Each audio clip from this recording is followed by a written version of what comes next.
थामा की कहानी की शुरुआत एक अंधेरी, रहस्यमय रात से होती है, एक ऐसी रात जिसने भारत के सबसे गहरे रहस्यों को जगा दिया। हर कहानी की तरह इस कहानी का भी जन्म हुआ था, लेकिन यह जन्म हुआ था खून से, एक प्राचीन श्राप से और एक देवी के प्रतिशोध से। बहुत बहुत पहले, जब देवता और राक्षस दोनों इस धरती पर घूमते थे, एक दानव था जिसका नाम था रक्तबीज। उसकी सबसे बड़ी शक्ति उसका खून था। वरदान के अनुसार उसके शरीर से गिरी खून की हर एक बूंद से एक नया रक्तबीज पैदा हो जाता था। उसकी सेना कभी खत्म नहीं हो सकती थी और इस शक्ति से देवता घबरा चुके थे। हतब युद्ध के मैदान में उतरी मां काली। उन्होंने उसे मारने की नहीं, बल्कि उसके खून को ही मिटाने की एक योजना बनाई। युद्ध के दौरान जब रक्तबीज का खून गिरा, तो मां काली ने उसे अपने मुंह में भर लिया, ताकि जमीन पर उसका एक भी कतरा न पहुंचे। यही वह पल था जब रक्तबीज हारा। लेकिन इसी पल में एक नई जाति का जन्म भी हुआ, बेताल। फिल्म थामा इसी पौराणिक कथा से प्रेरणा लेती है। इस दुनिया यूनिवर्स में दिखाया गया है कि मां काली ने युद्ध के समय अपने साथ कुछ खास प्राणी बनाए थे, जो आधे इंसान थे और आधे जानवर। उनमें अमरता थी, पर इंसानियत नहीं। इन्हें ही बेताल कहा गया। उनका काम था रक्तबीज जैसे दुष्टों का खून पीकर संसार से बुराई मिटाना। पर हर शक्ति की तरह उनके अस्तित्व में भी एक विरोधाभास था। अगर कोई बेताल किसी इंसान को काटता, तो वह इंसान खुद बेताल बन जाता। धीरे धीरे उनकी संख्या बढ़ी और वे दुनिया में फैल गए, न अच्छे न बुरे, बस मां काली की आज्ञा का पालन करते हुए।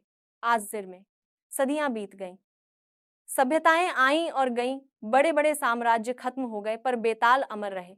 वे छिपकर इंसानों की रक्षा करते रहे, कभी पुराने मंदिरों की दीवारों में, तो कभी गहरे जंगलों की छाया में। 947 सर करते हैं 947 का साल। देश की आजादी की रात खून और हिंसा से भर गई। बेतालों के लिए यह एक अजीब समय था। इंसान खुद अपने भाइयों का खून बहा रहे थे। अच्छाई और बुराई की लकीर धुंधली पड़ चुकी थी।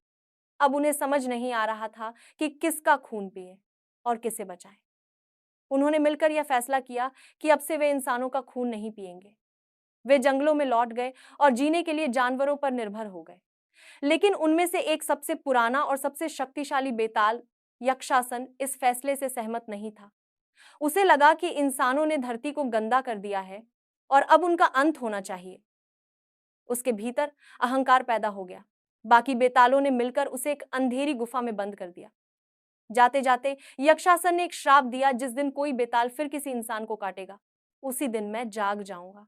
कहानी अब 2025 में पहुंचती है। आलोक गोयल, दिल्ली का एक भोला भाला रिपोर्टर जो शाकाहारी और थोड़ा डरपोक भी है, अपने दोस्तों के साथ ट्रैकिंग पर निकलता है। उनका रास्ता उसी जंगल से होकर जाता है जहां बेताल रहते हैं। सब कुछ ठीक चल रहा था, जब अचानक एक भालू उन पर हमला कर देता है। दोस्त जान बचाकर भाग जाते हैं, लेकिन आलोक वहीं रह जाता है, बुरी तरह घायल। उसकी सांसें टूटने लगती हैं। तभी कहीं से एक लड़की आती है। उसकी आंखों में एक अजीब सी चमक है और चाल में रहस्य। वह भालू को भगा देती है और आलोक को अपनी बाहों में उठा लेती है। ये है ताड़का, एक बेताल जो अपने कबीले से दूर एक पुराने हवाई जहाज के मलबे में रहती है। ताड़का आलोक को अपने ठिकाने पर ले जाती है, उसके घावों का इलाज करती है और उसकी देखभाल करती है। आलोक को लगता है कि वो किसी आदिवासी जनजाति से है, शायद इसीलिए उसकी भाषा और आदतें थोड़ी अलग हैं। धीरे धीरे दोनों में एक अजीब रिश्ता बनने लगता है, डर, जिज्ञासा और एक अनकही मोहब्बत का। ताड़का कभी हंसती है तो कभी एकदम गंभीर हो जाती है। उसे सूरज की रोशनी से परहेज है और रात में उसकी आंखें हल्की लाल हो जाती हैं। आलोक इन सब बातों को अनदेखा करने की कोशिश करता है, क्योंकि उसके लिए ताड़का अब किसी रहस्यमयी देवदूत जैसी बन गई थी। लेकिन जंगल में सब शांत नहीं था। बाकी बेतालों को पता चल जाता है कि ताड़का ने एक इंसान को अपने पास रखा है। वे आलोक को पकड़ लेते हैं और तय करते हैं कि उसे खत्म कर देना चाहिए, ताकि उनका रहस्य न खुले। उसे बांधकर वे यक्षासन की गुफा में ले जाते हैं। भूखा यक्षासन अपनी कैद में तड़प रहा होता है और वे आलोक को उसी के सामने छोड़ देते हैं। जैसे ही यक्षासन अपने लंबे नुकीले दांत आलोक की गर्दन की ओर बढ़ाता है, ताड़का वहां पहुंच जाती है। वो बाकी बेतालों से लड़ती है। आलोक को आजाद करती है और किसी तरह उसे लेकर जंगल से बाहर निकल आती है। ये सब करते हुए वह जानती है कि उसने बेताल कबीले का सबसे बड़ा नियम तोड़ दिया है, पर उसके लिए आलोक की जान ज्यादा मायने रखती थी। निशहर लौटकर आलोक के माता पिता हैरान होते हैं, क्योंकि उन्हें लगा था कि वह मर गया। आलोक एक मनगढ़ंत कहानी सुनाता है कि तारिका नाम की लड़की ने उसे बचाया। वो तारका को अपने घर में रख लेता है, लेकिन उसके पिता को उस लड़की पर शक होने लगता है। धीरे धीरे अजीब चीजें होने लगती हैं। तारका सिर्फ लाल रंग की चीजों की ओर आकर्षित होती है और रात में उसकी परछाई गायब रहती है। एक दिन आलोक उसे होटल में लेकर जाता है, जहां वो लाल वाइन को खून समझकर पी लेती है। थोड़ी ही देर में वो नशे में झूमने लगती है और कुछ लड़के उसके साथ बदतमीजी करते हैं। आलोक उसे बचाने की कोशिश करता है, लेकिन उन लड़कों से भिड़ नहीं पाता। तभी तारका का चेहरा बदल जाता है। उसकी आंखें लाल, दांत नुकीले और शरीर में अजीब ऊर्जा भर जाती है। वह सबको धूल चटा देती है। आलोक ये देखकर दंग रह जाता है। घर लौटकर वह उससे जवाब मांगता है। तारका उसे सच्चाई बताती है कि वह बेताल है, अमर है और इंसानों के बीच रहना मना है। आलोक पहले डरता है, पर फिर धीरे धीरे उसे एहसास होता है कि यह वही लड़की है जिसने उसकी जान बचाई थी। इस बीच पुलिस में इंस्पेक्टर यादव नाम का एक अफसर इस अजीब घटना की जांच शुरू करता है। वह तारका से मिलता है और एक पुराना संस्कृत मंत्र पढ़कर उसे उसके असली बेताल रूप में ले आता है। पता चलता है कि यादव खुद भी बेताल है, जो इंसानों और बेतालों के बीच संतुलन बनाए रखने के लिए शहर में तैनात है। वह तारका को चेतावनी देता है कि इंसान से उसका प्रेम एक नई समस्या खड़ी कर देगा। उसे जंगल लौट जाना चाहिए। तारका आंसुओं के साथ आलोक से विदा लेती है, पर आलोक, जो अब उससे सच्चा प्यार करने लगा है, उसका पीछा करता है।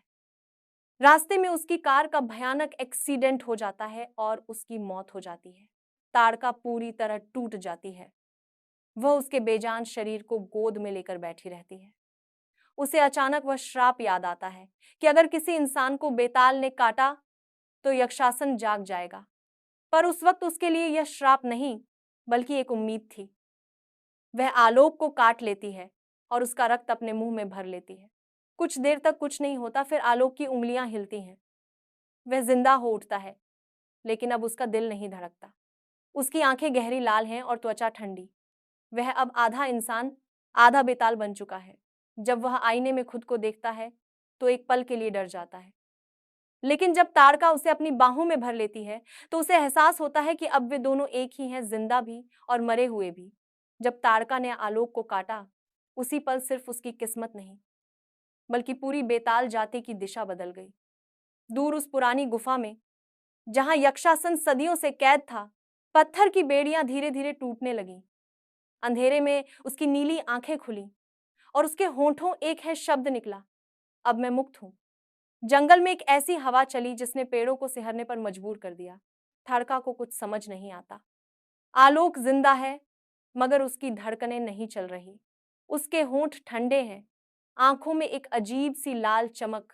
वो अब वैसा इंसान नहीं रहा जैसा कभी था। आलोक जब होश में आता है तो अपने बदले हुए रूप को देखकर हैरान रह जाता है। उसे अब हर आवाज साफ सुनाई देती है, पेड़ों के बीच सरसराते पत्तों की फुसफुसाहट, किसी दूर के जानवर की सांसों की गूंज। उसकी आंखें अंधेरे में भी सब कुछ देख सकती हैं। यह सब उसे डराता भी है और आकर्षित भी करता है। वह तारका से पूछता है, तुमने मुझे बचाया या मुझे राक्षस बना दिया? तारका आंसू भरी आंखों से जवाब देती है, मैंने वो किया जो एक इंसान कभी नहीं कर पाता, तुम्हें मौत से वापस लाना। लेकिन अगर इससे तुम मुझसे नफरत करते हो तो मैं वो सजा भी स्वीकार करूंगी। आलोक उसे चुपचाप देखता रहता है, फिर कहता है, अगर राक्षस होने का मतलब तुम्हारे जैसा होना है तो मुझे मंजूर है। धीरे धीरे आलोक अपनी नई शक्तियों को समझने लगता है। उसके अंदर बहुत ताकत है। उसकी इंद्रियां इंसानों से कई गुना तेज हैं और उसे अब भूख सिर्फ एक चीज की लगती है, खून की। तारका उसे सिखाती है कि खुद को कैसे नियंत्रित करना है। वह जानवरों का रक्त पीती है ताकि इंसानों को नुकसान न पहुंचे। आलोक भी वही करने की कोशिश करता है, लेकिन उसके भीतर इंसानी इच्छाएं और बेताल की भूख एक दूसरे से टकराने लगती हैं। इसी बीच यक्षासन अपनी कैद से आजाद होकर दुनिया में लौट आता है।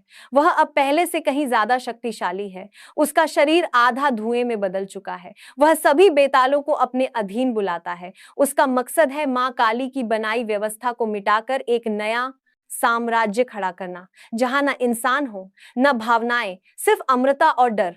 इंस्पेक्टर यादव को जब ये खबर मिलती है तो वह तुरंत ताड़का और आलोक से मिलता है। अब उसकी आंखों में चिंता है।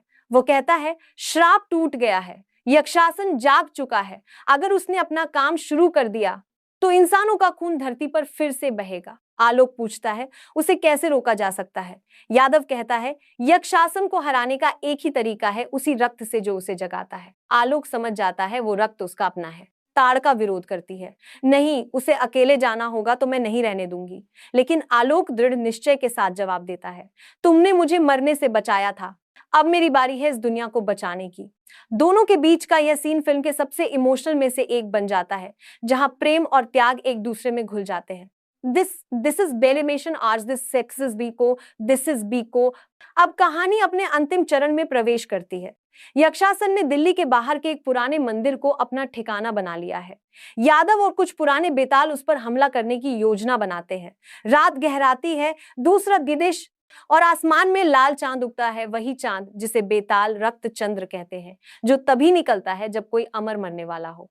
यक्षासन के सामने आलोक पहुंचता है। यक्षासन मुस्कुराता है, तो यह है वो अर्ध बेताल जिसने मेरे शाप को पूरा किया। तेरे कारण मैं जागा और अब तुझसे ही इस दुनिया का अंत होगा।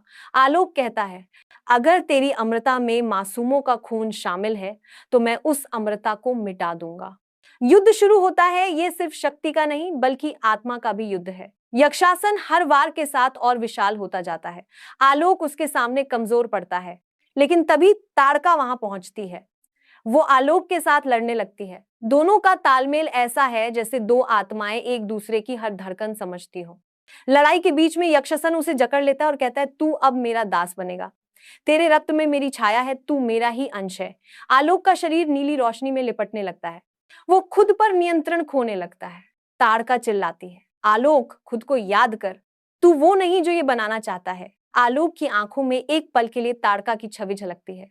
वो मुस्कुराता है और कहता है, अगर मैं तेरे लिए मरा था तो तेरे लिए फिर जी भी सकता हूं। वह अपनी आखिरी शक्ति जुटाकर यक्षासन को अपने साथ आग के घेरे में खींच लेता है। उसके शरीर की नसों से लाल रोशनी फूटती है, जैसे उसकी आत्मा जल रही हो। यक्षासन तड़पता है और दोनों आग में डूब जाते हैं। मंदिर की दीवारें हिलने लगती हैं, आसमान में बिजली कड़कती है और सब कुछ राख में बदल जाता है। जब धूल बैठती है तो सिर्फ ताड़का खड़ी होती है। उसकी आंखों में आंसू हैं और उसके पैरों के पास राख का एक छोटा सा ढेर। वह उसे अपने हाथों में भर लेती है और धीरे से कहती है, तू गया नहीं, अब तू मुझ में है। वह उस राख को एक ताबीज में डालती है और गले में पहन लेती है। यक्षासन की आत्मा जल चुकी है, लेकिन उसके साथ ही बेतालों की ताकत भी खत्म होने लगती है। एक एक कर सब बेताल धूप में राख बनने लगते हैं। ताड़का उस मंदिर से बाहर आती है। आसमान में सुबह की पहली किरणें फैल रही हैं। सदियों बाद वह पहली बार धूप में कदम रखती है। उसकी त्वचा पर जलन होती है, पर चेहरे पर सुकून है। वह मुस्कुराती है और कहती है, अब मैं इंसान हूं। और धीरे धीरे उसकी देह रोशनी में घुल जाती है। ताबीज जमीन पर गिर जाता है और हवा में उसकी राख उड़ने लगती है। कई साल बाद मेघालय के एक जंगल में कुछ वैज्ञानिकों की टीम एक रहस्यमयी गुफा की खुदाई कर रही होती है। उन्हें वहां एक पुराना ताबीज मिलता है जिसमें राख भरी होती है। उस ताबीज को जैसे ही एक शोधकर्ता छूता है, उसकी हथेली पर वही निशान उभर आता है जो ताड़का के गले पर था। उसकी आंखों में क्षण भर को एक अजीब सी चमक दिखती है, वही चमक जो बेतालों की थी। और यही फिल्म खत्म होती है, पर साथ ही अगले अध्याय का द्वार खुल जाता है, भेड़िया 2।